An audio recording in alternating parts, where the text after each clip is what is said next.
আল্লাহর হুকুম হয়েছিল আমার বোনের আহত হয়েছে, আমার মৃত্যুবরণ করছে। সবাই আমার বোনের জন্য দোয়া করেন, উনি যেন জান্নাত বেশি হয়।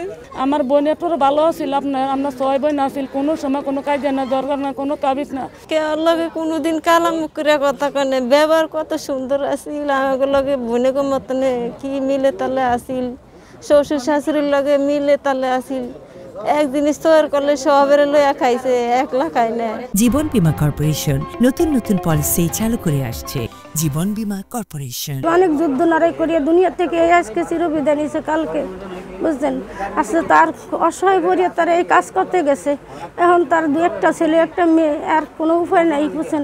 উনি আমাকে বলছে 10 থেকে 12 মিনিটের ভিতরে এরকম একটা ঘটনা হয়েছে, মানে আমি ইচ্ছা করলে আমি পিছন দিকে কিন্তু চলে যেতে পারতাম, কিন্তু আমার সন্তানের দিকে তাকায়া অন্য সন্তানগুলা মানে এভাবে ধ্বংস হয়ে যাইব বিমানের আগুনের তাপমাত্রায়, আগুনের গোলা বারুতে, মানে এইটার দিকেই মানে উনি নিজের জীবনটা দিয়া ফেলাইছে। আর আমারও তো সন্তান আছে, আমার সন্তানের ভবিষ্যতের কি হবে, রাষ্ট্রে যেত আমার পাশে থাকে।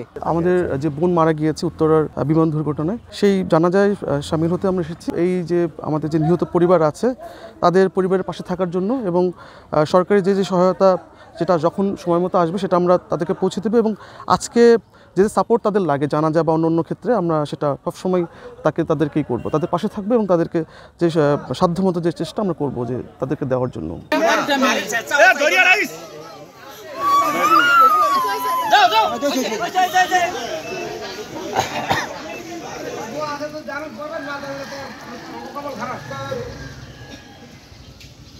বলেন একটু।